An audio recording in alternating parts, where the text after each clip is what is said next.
Podcast Santos no Ar, por Cláudia Duarte. Oferecimento Prefeitura de Santos.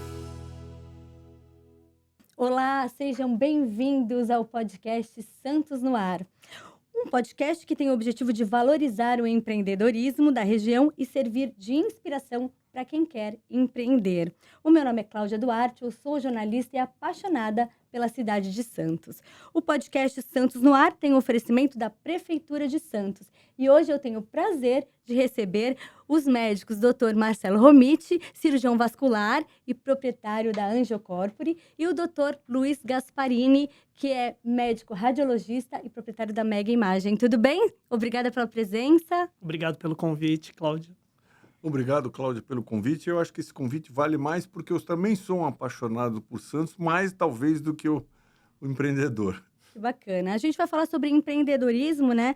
E justamente eu trouxe vocês, que são empreendedores que eu admiro, que têm uma vontade, né, de melhorar a qualidade de vida das pessoas. E todo empreendedor resolve algo na vida de alguém, né? Todo empreendedor trabalha pelas pessoas e elas acabam precisando deles. Quando vocês conseguiram, uma pergunta para os dois, quando vocês decidiram empreender? Bom, quando eu me formei na faculdade, depois de fazer minha residência, quando eu voltei para Santos, eu me especializei numa área que não tinha ainda estrutura em Santos para fazer, que é a cirurgia endovascular. E eu acabei empreendendo por necessidade. Eu importei um aparelho dedicado a realizar esses procedimentos. A minha visão de empreendedor é mais um empreendedor de necessidade. Não é uma pessoa falando, não, eu acordei de manhã e falei, não, quero empreender. Eu fui tendo a necessidade e as circunstâncias foram desenvolvendo, foi crescendo de acordo com as necessidades e também com as oportunidades. O doutor Gasparini, a gente estava falando aqui nos bastidores, e ele falou que já saiu da faculdade, já foi direto empreender. Eu fui abençoado. Na medicina, a gente não tem noção de administração, nada de empreendedorismo. No meu último ano de especialização, a gente recebeu a visita de um médico que já tinha sido formado, já estava trabalhando, e ele veio explicar mercado de trabalho para a gente. Ele falou assim, como radiologista, diagnóstico por imagem, você pode ser empregado, você pode ser sócio numa empresa já existente e você pode criar sua própria empresa.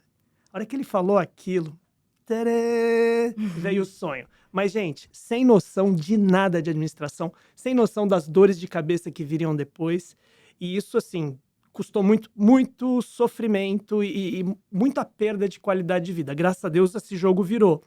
Mas o grande desafio do médico, e todo médico que abre o consultório é um empreendedor, é ter noções de gestão para que ele não sofra tanto como a maioria dos médicos que abre uma clínica sofre.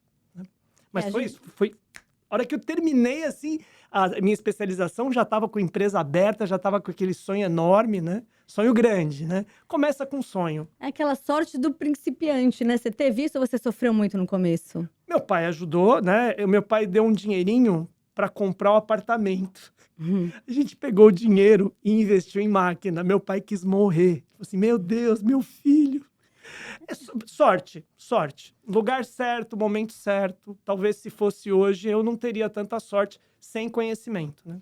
Eu sempre penso que empreender não é só aquele empresário que tem uma loja, uma empresa, uma clínica, é aquele que tem boas ideias e viabiliza, né? Não é necessariamente o empresário. O empreendedor, ele é aquela pessoa que cria, que viabiliza projetos. Você acha isso também, doutor Marcelo? Bom, eu acho que, na minha concepção, empreender é fazer. Eu até mais forte que você. Porque as pessoas pensam, não, mas por que você não compra isso ou aquilo? Por que você coloca o seu dinheiro, o seu investimento dentro de uma estrutura que, não é, por exemplo, não é como um carro importado. Hoje a gente tem máquinas semelhantes, uma máquina compra um apartamento. Verdade. Então, o que acontece? Empreender é fazer. E eu vou aqui falar com o Gasparini, que eu concordo com ele. E uma das coisas que eu aprendi, quando eu me formei também, eu tive a oportunidade de fazer um estágio fora do país. E na clínica que eu fui fazer estágio, que é a Clínica Meio, era tão grande o estacionamento que você andava de carrinho de golfe para chegar na entrada. E imagina quem era o carro que tinha do lado do portão de entrada, do administrador. Quando eu aprendi que assim, o administrador da sua empresa, você tem que olhar para ele no mesmo nível que você olha para os outros médicos. O médico tem esse defeito.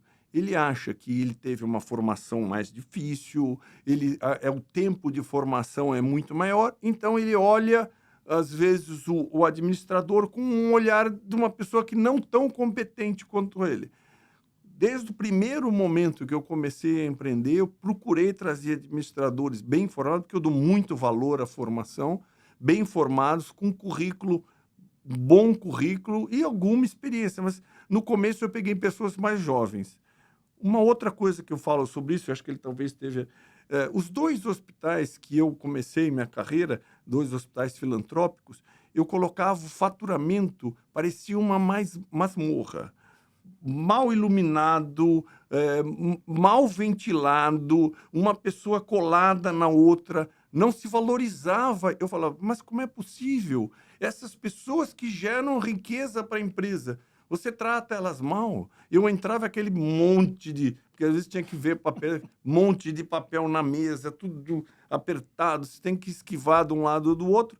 E outra coisa, quando eu montei a minha primeira administração, tudo aberto, vidraçando, com ar-condicionado e com copa, porque eu acho que isso é um mínimo para as pessoas que estão junto com você nessa caminhada. Verdade. Além da importância de escolher uma boa equipe, é importante que as pessoas estejam motivadas, né? Agora, doutor Gasparini, como que você estimula essa motivação da sua equipe, dos seus colaboradores? Primeiro, assim, a gente tem que, como o Romit falou, tem que dar um ambiente agradável. Os colaboradores, eles têm que ter um propósito. Então, o propósito da clínica é tratar o paciente como se fosse alguém da família. E isso de maneira sustentável. Então, por que eu falo de maneira sustentável?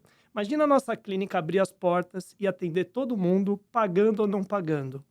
Isso não é sustentável. A empresa vai quebrar, não vai ter dinheiro para renovar a máquina. As máquinas nossas são caras.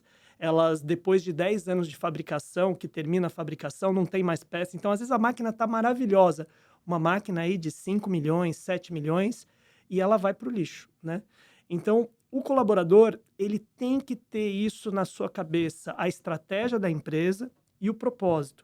E a gente tem que dar um ambiente bom para ele. E assim, a gente dando um ambiente bom para o colaborador, ele tendo uma boa experiência, o que ele vai fazer? Ele vai tratar bem o principal motivo da empresa existir, que é o paciente. Então, assim, não adianta a gente querer tratar bem o paciente se a gente não trata bem o colaborador, né? Isso é uma regra de negócio, assim. As empresas que são de mais sucesso, mais lucrativas, mais rentabilidade, mais sustentável, são as empresas que elas tratam muito bem o colaborador. É verdade. Eu acho que quanto mais o colaborador se envolve, ele se sente meio dono da empresa, acaba tratando como se fosse dela e o negócio cresce mais, né? Eu estava lendo outro dia sobre a questão do empreendedorismo mesmo e dados do Sebrae mostram que em 10 empresas abertas, 6 acabam fechando as portas em 2 anos. Isso é um dado assustador, não é, doutor Marcelo? Bom, eu só vou me permitir discordar um pouco do Gasparini. Ele sabe que eu posso fazer isso porque eu admiro Não, o ele trabalho... é empreendedor, ele sabe.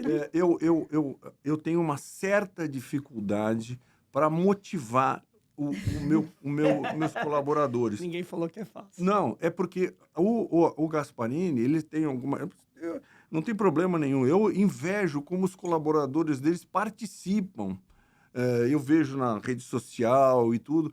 Eu não tenho essa mesma experiência, eu tenho uma certa dificuldade. Eu acho que eu dei demais para os meus colaboradores e eu não tive essa devolutiva deles. É um pouco complicado, eu talvez tenha mais funcionários... Não, você também tem... mas eu não tive essa devolutiva. Mas isso de maneira geral? De maneira geral. Fora a administração que é mais próxima a mim, mas o colaborador mesmo lá... Marcelo, isso é um problema comum. A gente demorou muito para chegar nisso. A gente também tinha essa sensação. E tem técnicas para isso. Então, por exemplo, os colaboradores participarem do resultado da empresa é uma coisa que é muito motivadora, né? E não é fácil estruturar isso porque você não pode ser injusto, você tem que criar critérios muito bem estabelecidos para você conseguir essa coisinha que você falou. O colaborador se sente dono. Ali agora é um time, é um Corinthians. A minha imagem agora é um Corinthians. Todo mundo torce, é Corinthians, vai Corinthians. Se deu certo, eles Pode ser o torcem. Santos. Pode ser o Santos, é verdade. Estamos em Santos. Eu falei Corinthians porque é mais popular, né? Mas tá certo, é um time de futebol. Uhum. Agora, Santos, a gente falou na nossa cidade. Vocês dois não saíram da cidade, empreendem em Santos. Muita gente acaba se formando aqui ou nascendo aqui, indo para outros lugares. Como que está o empreendedor em Santos? Por que vocês resolveram apostar na cidade, que era a resposta dos dois, e continuar aqui esses anos todos? Erro. Não, Tô brincando. Quando eu terminei minha formação no Hospital das Clínicas, eu fui convidado a continuar. Em nenhum momento eu quis morar em São Paulo. Acabou a minha formação, eu quero voltar para Santos. Eu gosto de Santos. Eu gosto de andar na praia, é um prazer que eu tenho. Então, eu não conseguiria fazer talvez metade do que eu faço se tivesse sido obrigado a ficar em outra cidade para ter que empreender. Mas Santos, eu tenho um ditado que diz: Santos é uma terra de cego. Quem tem um olho, todo mundo quer furar para só ficar cego. Eu não sei se isso acontece, mas o que eu percebo é o seguinte: toda a gestão de plano de saúde, de hospitais, eles não gostam da pessoa bem-sucedida. Eles acham que a pessoa bem-sucedida está ganhando muito dinheiro. Então eles querem... Não, ele não, porque é um leão.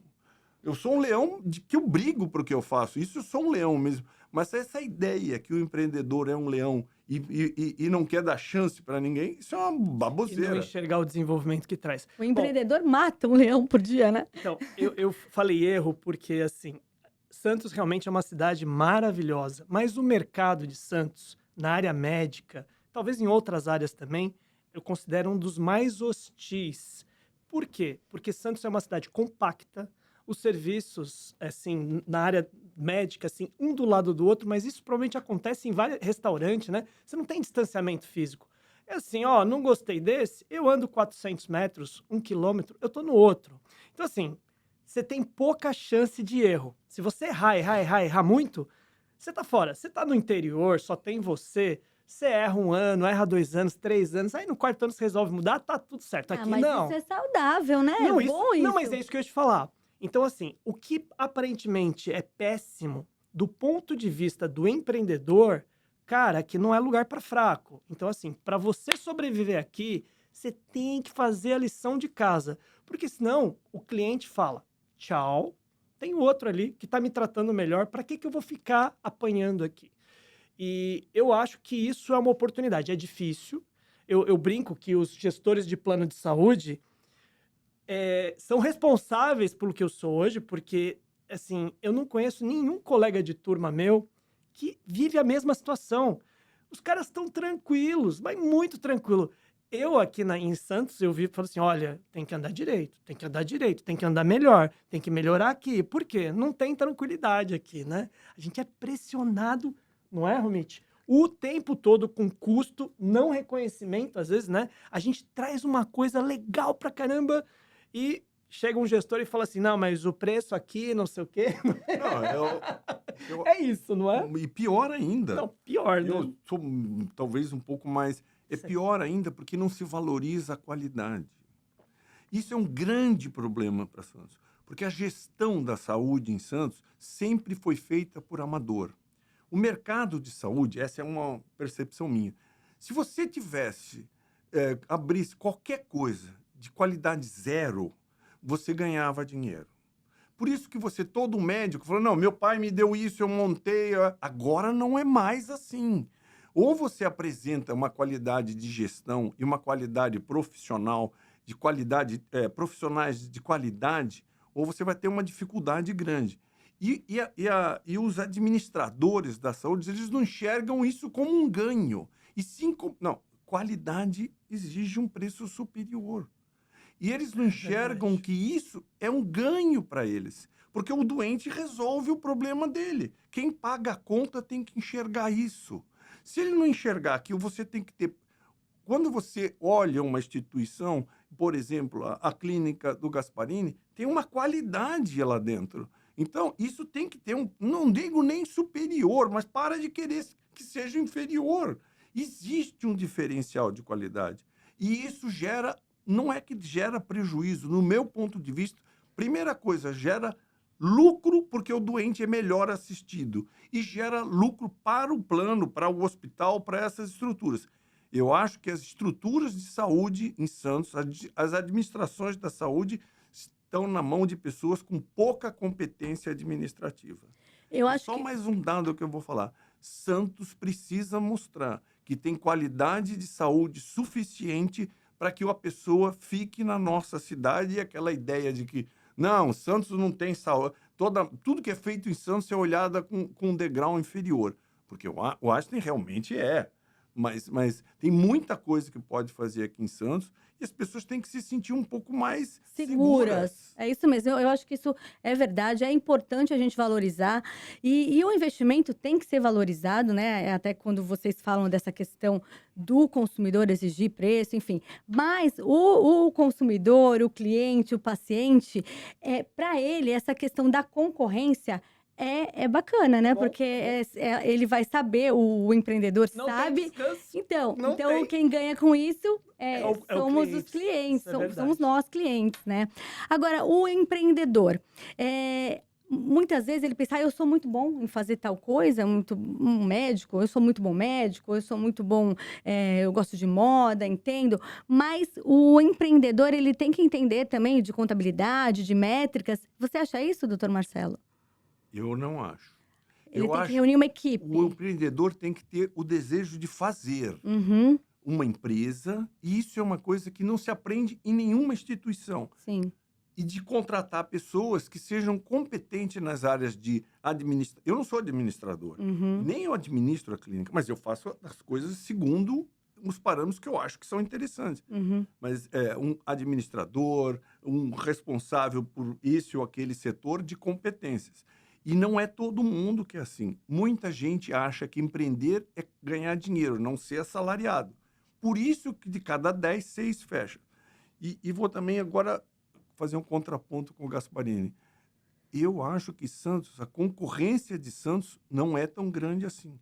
Se você for analisar o quesito qualidade, olha, poucas estruturas têm alguma qualidade. E você, no meu ponto de vista, não é porque ele está aqui, ele sabe disso, existe poucas clínicas de radiologia, porque o diagnóstico por imagem é extremamente dependente da pessoa. Não, bota na máquina, a máquina custa 10 milhões. Tem que ter o técnico, né? A minha tem 20. Não, é a pessoa que olha a imagem e escreve. Ela pode estar na China, mas se ela for competente, esse é o grande valor. É o valor humano. Na área da medicina, o valor humano é importante. A pessoa não estuda 10, 15 anos e depois se fala, não, isso aí, se dá um laudo lá. Mas não é assim. A pessoa tem que ter uma certa qualidade. E isso não é em todos os serviços. Por quê? Porque os planos querem pagar nada. Pouco não vai ter qualidade. Não adianta. Eu acho até que os planos deveriam ter essa segmentação. No Einstein não é todo plano. Não é nem toda categoria de plano. Então, os planos de saúde, em vez de querer descer o sarrafo, devia ter olha, a qualidade é essa, tem um outro preço. Acho que o Marcelo está falando é a questão da sustentabilidade. Aquilo que a gente pensa, assim, num negócio, você não pode ser imediatista de falar assim, não, olha, eu vou encher meu negócio de gente. Então, assim, você vende barato e você enche o seu negócio de gente. Seja na área da medicina, seja em qualquer área. Você tem que ver se o que sobra de dinheiro depois vai ser suficiente para você, além de pagar as contas, porque não é só pagar as contas, né? Tem coisas que estragam e vão precisar ser renovadas. No caso da área médica, os equipamentos, o próprio fabricante faz de um jeito para cada, sei lá, 15, 20 anos, um equipamento de milhões, você tem que trocar. Então, se o médico, que precisa também ser empreendedor, precisa fazer cálculo, ou que seja qualquer negócio, se você não tiver uma noção de sustentabilidade no longo prazo, você está ganhando dinheiro, aí, de repente, você precisa reinvestir naquilo que você já reinvestiu lá atrás. E se você não se precaver, você vai embora, você não vai ter dinheiro nem condições de trocar um equipamento, de reinvestir numa máquina nova. Então, é muito importante para quem vai empreender na área da medicina ou em outra área, ter um bom plano de negócio, mas tem que ser sustentável. Tem que pensar, não pode ser uma corrida de 100 metros. É uma maratona. Então, por exemplo, o plano de saúde, quando chega para a gente e fala, olha, esse ano não vai ter aumento. Não é nem aumento, hein? Reposição. Você tem que repor o valor dos exames, como você tem que repor o valor que você cobra pelo seu serviço, pelo produto que você vende, porque senão vai chegar um momento que essa gordurinha, que é importante para você guardar para o reinvestimento, vai embora, né? Então, na medicina, o médico, de modo geral, gente, nós médicos, nós fomos criados para cuidar do outro. A gente não tem essa noção nenhuma de empreendedorismo naturalmente, nem na faculdade, é muito difícil ter isso. Só que isso faz falta. Então, o que a gente vê na medicina é muita gente boa trabalhando, atendendo, abraçando o doente, mas não tem essa noção de sustentabilidade. Então, quando o convênio fala assim, ou a operadora fala, olha, vai abaixar o valor, olha, não vou te dar reposição da inflação, não estou falando aumento. Gente, é reposição da inflação. Cota. Né? Cota. Vai dar uma cota, olha, eu vou te dar X exames, você vai receber X ou você vai atender tantos pacientes. O médico não tem essa noção empresarial. A gente não foi criado para isso, só que é uma dor e uma necessidade que não só o médico, qualquer empreendedor que não tenha tido uma noção de empreendedorismo, ele precisa ter, porque daqui 5, daqui 6 anos, quebra. E a gente já viu na área da medicina algumas clínicas tradicionais quebrando. Ou uma clínica que falou assim, não, olha, eu tô vendo a Mega Imagem, tá um sucesso, vou fazer igual. Se a pessoa não faz um bom plano de negócio, quebra. Não, e por isso, inclusive, que eu chamei vocês dois, para mim, exemplos de empreendedores, médicos empreendedores, que o médico realmente não tem essa característica de uma boa gestão. E, no caso, vocês fizeram isso, o doutor Marcelo estava falando da questão do produto e da mão de obra. Muitas vezes um médico não é nada sem uma máquina, sem um hospital. Muitas vezes uma máquina sozinha não é nada sem um médico, sem um técnico. Então, tem que ter esse casamento mesmo. Agora, para o empreendedor que está começando, um jovem que quer empreender, o que é importante que ele saiba? Por exemplo, é importante abrir uma empresa já com um cliente, pelo menos 2 clientes? Como é que funciona isso? Plano de negócio, não é isso? Faz um bom plano de negócio. Por exemplo, eu quero abrir um espetinho e vou vender. Tá, vê quanto que custa um cozinheiro, tem que fazer... Esse plano de negócio é você pôr no papel todos os gastos que você vai ter, você pôr no papel o que você vai vender, se é serviço, se é churrasquinho, o que é, ver a margem de lucro que você vai ter com cada item. Você tem que fazer uma conta para ver quanto que você vai ter que vender para aquilo parar de pé. Porque é muito engraçado, né? Tem muito empreendedor jovem. Eu, quando comecei a empreender, gente, precisava limpar o chão, eu limpava. Assim, não tinha dinheiro, né, gente? Então, assim, eu tava com aquela gana, falei assim, tem que economizar em tudo. Mas tem muito empreendedor que é assim, jovem, né? 18 anos, quer empreender. Quem que vai cozinhar? Você que vai cozinhar? Não vou cozinhar, vou contratar o cozinheiro. E quem que vai limpar o banheiro?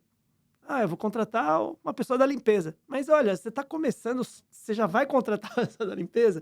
Então assim, tudo bem, de repente dá certo, de repente você está num lugar super rentável, mas de modo geral, no começo as coisas são duras e difíceis. Então, um bom plano de negócio. Eu quero empreender em qualquer setor. Tem que pôr no papel todos os gastos, tem que pôr no papel o imposto, tem que pagar imposto. Se não pagar imposto, vai dar errado. Tem que fazer as coisas certinhas, né? E ver se aquilo para de pé. Às vezes, só de você pôr no papel, você fala assim, meu Deus, eu vou ter que vender 1 milhão de espetinhos para pagar toda essa conta. Você fala assim, não dá. Santos não vai comprar 1 milhão de espetinhos. A não ser que eu ponha na rede, na internet, sei lá. Mas é importante o plano de negócio, é minha opinião. É verdade, tem muita gente que só pensa no lucro, né? Esquece de computar o que vai gastar também, né?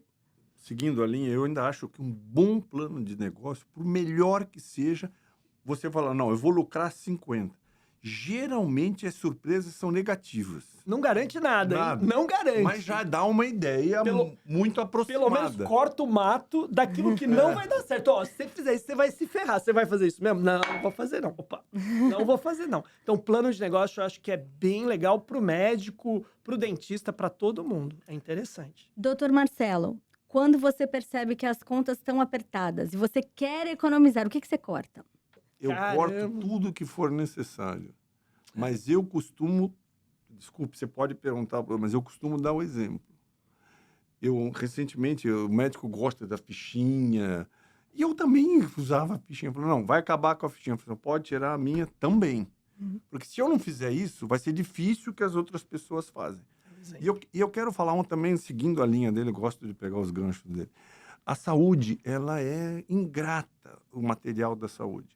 Se você abrir um aparelho de ultrassom, e o Gasparini sabe, custa, sei lá, milhões. Se você vê que é um computador. Tudo para saúde é mais caro, é verdade. Feito na Coreia. E não é, por exemplo, o da GE, o da Madison, é a mesma coisa. Se você arrancar a tampa, é igual. É a mesma coisa. E uma vez o cara falou, uma pilhinha de botar em computador que compra na Santa Efigênia, lá, igualzinha, custa 100 vezes mais porque acha que... E outra coisa, quem realmente ganha dinheiro com diagnóstico por imagem ou qualquer coisa que tenha máquina são os donos das empresas. É Siemens, é GE. A quantidade de valores que eles têm... Por exemplo, a gravação de CD. Mas gravava CD para todo canto. Não, não incorporamos ainda esse negócio. Se você quiser a gravação de CD, aí CD, é mais uma tonelada de gravar CD. É triste isso. Aí você, cadê a porta? E eu sou fulano. Eu falava, vamos descobrir onde que sai essa porta de imagem e vamos colocar um gravador de CD. Então, às vezes, você entrava no lugar, tinha tudo um gravador normal. Gente, mas ó, vou colocar uma coisa para vocês. Ambiente hostil é uma coisa que, realmente, ambiente hostil é uma coisa difícil para empreender. Por outro lado, se você empreende em ambiente hostil, equipamento que é muito mais caro do que deveria ser, uma cidade que tem muito mais proximidade, concorrente do que deveria normalmente tem. Se você sobrevive nesse ambiente, é uma das maneiras, é uma das fórmulas para você ter sucesso. Porque você é forçado, né? Você não tem sossego. Por exemplo, a gente está lá com um aparelho que custa X, que se fosse só um computador, custaria 30 vezes menos. Eu vi, isso é comum, não é só para computador, gente. Assim, um resfriador de calor que no Santa Efigênia eu paguei 3 mil, a Siemens ia cobrar, tipo, 130 mil reais. É mais ou menos assim as coisas. Assim, você olha para aquilo... Gente, outro dia um parafuso de plástico quebrou. O parafuso de plástico custava 5 mil reais. Assim, é insano. Eu falei assim, não, peraí. Eu vou mandar... Pega esse parafuso, eu vou mandar fabricar esse parafuso. Vou gastar, sei lá, 300 reais, 400 reais. Não, é um absurdo o E jeito assim, que é feito as mas coisas. força a gente a fazer esse tipo de coisa. E assim, quem não tem sangue no olho para falar assim, não, gente, isso é absurdo, eu vou ter... Quem fala assim, não, vai lá, paga os 5, quebra, né? Quebra. Então, o ambiente hostil é uma oportunidade para você ser uma empresa de sucesso. Essa é a coisa. Assim, não, ambiente hostil. Cara, então se você conseguir sobreviver aqui, meu, você sobrevive em qualquer lugar. Se eu tivesse no interior do estado de São Paulo, eu ia fazer miséria, gente. Ia fazer miséria. Se eu tivesse no interior do Mato Grosso, Tocantins, eu ia fazer miséria. Então, assim, na verdade, hoje, a nossa empresa, ela pega os colaboradores mais do nível superior e a gente oferece consultoria para quem está em outros locais. Porque ninguém enfrenta o que a gente enfrenta. Talvez alguns mercados de São Paulo, mas, assim, de modo geral, o ambiente aqui é bem hostil. Não, e a legislação é um absurdo. Ela permite que qualquer pessoa com mínimo de conhecido, do dia para o outro, vire teu concorrente e ofereça um preço mais barato. Quer dizer, fora daqui, os grandes centros ou os países mais desenvolvidos, não é assim que funciona. Na Europa, você teria que mostrar um certo currículo para poder montar uma ressonância. Aqui, se você quiser comprar uma ressonância e colocar ali na esquina, pode. Se teu pai quiser te dar uma ressonância, saiu da faculdade. Ambiente hostil. Mas é assim mesmo. Mas é verdade, Verdade. ambiente hostil. Uma vez eu fui no JPR e saiu, eu vou usar um exemplo até querer, e saiu um aparelho de ultrassom que se tinha uma mão livre e tinha um headset, falava, não sei o quê. Eu olhei aquilo e falei, mas pelo amor de Deus, isso é uma Pra você mais... fazer ultrassom e consultar alguém, entendeu? Ah, uma entendi. peça... Eu falei, isso não vai funcionar, isso. Nem pegou isso. Talvez na Amazônia, no interior da Amazônia, né? Mas eu virei para não, isso aqui a gente já comprou. Aí você vê um menino recém-formado, nem sei se como marketing aquilo lá valia para alguma coisa. Ele está comprando para o marketing, vale a pena. Mas eles vendem um sonho para esse médico, porque hoje a formação é cara, a formação do médico. Sim. Então, os familiares, não, vamos juntar aqui, vamos dar esse aparelho ótimo com isso e aquilo, que não serve para nada. Só a GE e a Siemens que vão lucrar fazendo isso, né? Verdade. O nosso bate-papo já está acabando. Passa muito rápido, né, gente? Passa muito rápido. Para terminar, quero que os dois contem para mim. Duas coisas. Eu estou até fazendo um curso de empreendedorismo e eles falam sempre dessa questão do investimento, da inovação. Negócio. E também algo básico para o empreendedor, que muitas vezes quem está começando acaba misturando o dinheiro pessoa física, pessoa jurídica. Isso daí tem que estar bem claro, né? O dinheiro da empresa é da empresa, o dinheiro da pessoa física é pessoa física. Vocês fazem isso? Eu até que às vezes confunde um pouquinho. Mas quando a maioria, eu não tenho sócio, né? Quer dizer, na empresa de diagnóstico primário tem um sócio minoritário. Mas é difícil fazer isso. É o ideal. Mas principalmente quando você tem sócios na empresa, que seria um degrau acima da gente. Eu, pelo menos, ainda não estou nessa fase. Isso não deve ser feito. E nenhuma precisou, fez, porque é um grande problema lá na frente. Olha, não era desde o começo, né? Não tive formação em administração, mas depois de um certo tempo, a gente viu que isso era bem importante. A gente fez uma conexão entre o software da clínica e da contabilidade. E hoje, assim, a gente segue na linha. Assim, eu preciso comprar uma medicação, eu estou atendendo, eu preciso que a minha secretária compre.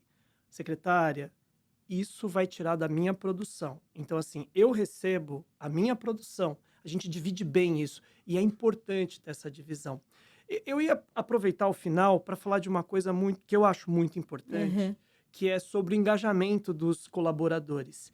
Então, assim, hoje em dia, os negócios têm previsão de duração de mais ou menos 10 anos. Então, teoricamente, a minha empresa tem talvez mais 10 anos de vida. Acho que não, né? Acho que não. Mas, assim, na maioria das vezes, como a tecnologia está vindo de uma maneira avassaladora, o que dava para fazer de um jeito hoje, de repente, é de outra maneira depois. Então, assim, às vezes você está lá fazendo ressonância, fazendo ultrassom, e aí surge uma nova tecnologia, surge uma clínica do lado com uma nova tecnologia e te atropela, né? Então, nada garante que o meu sucesso passado vai me garantir o sucesso no futuro. E como é que a gente deve se portar com esse mundo VUCA, que é vulnerável, instável, né? Ambíguo e complexo? Uma das ideias é você fazer não só a inovação, o aperfeiçoamento dos seus processos para você ser cada vez mais eficiente e poder oferecer o seu serviço de uma maneira mais econômica para abranger mais pessoas. Então, isso é uma coisa diária. Toda hora estamos lá vendo como é que a gente faz mais com menos. Então, isso mantém a sua empresa viva, até que surge uma empresa com uma outra tecnologia que vai acabar com você. Então, como que você não se acaba? Você tem que ser essa empresa que... Você tem que criar dentro da sua empresa a empresa que vai acabar com a sua. Então, se tiver que surgir uma tecnologia nova que vai acabar com a minha empresa, que eu esteja fazendo parte dela. E como que a gente faz isso? É a chamada inovação de ruptura, né? Então, a gente estimula dentro da clínica o intraempreendedorismo. Os nossos colaboradores, eles têm projetos para tentar criar algo diferente, algo novo, para que a gente possa, se a empresa, num determinado momento, chegou uma coisa nova, uma tecnologia nova, olha, ninguém está usando mais máquina de datilografar, eu sou uma empresa de datilografar, morri. Então, se eu não tenho isso dentro da empresa, eu vou morrer. E, muito interessante, uma das coisas que a gente conseguiu fazer é a consultoria. Então, os nossos colaboradores agora, eles são consultores. Eles vão pegar toda essa expertise do ambiente hostil que a gente tem, né? Um ambiente competitivo que a gente tem em Santos, e eles levam para outras empresas que estão lá numa tranquilidade, como se nada fosse acontecer, e vai, mais cedo ou mais tarde, o que a gente enfrenta aqui vai. Então, eu queria falar da importância de todo gestor pensar nisso, que a gente está num mundo muito, assim, atropelando, e que estimular dentro da própria empresa que os seus colaboradores e você mesmo pense em inovação é muito importante. A gente está fazendo isso e a gente tem muito orgulho porque isso engaja. É legal trabalhar numa empresa que você sabe que você não necessariamente vai ser só um empregado. Você tem a chance de empreender também. Isso é o chamado intraempreendedorismo. Isso é um caminho para você engajar seus colaboradores. Perfeito. Algo mais, doutor Marcelo? Só agradecer o convite. Acho bem interessante você trazer esses empreendedores. Santos tem exemplos grandes de bons empreendedores na construção civil e outras coisas. Então, eu acho que é bem pertinente e você capitanear isso vai ficar mais interessante e agradável ainda. Muito obrigada, eu agradeço a vocês, eu agradeço ao oferecimento da Prefeitura de Santos, que nos oferece essa possibilidade, e também convido a todos para assistir os nossos episódios às segundas-feiras nas editorias de A Tribuna. Muito obrigada. Obrigado, Cláudia. Podcast Santos no Ar, por Cláudia Duarte. Oferecimento Prefeitura de Santos.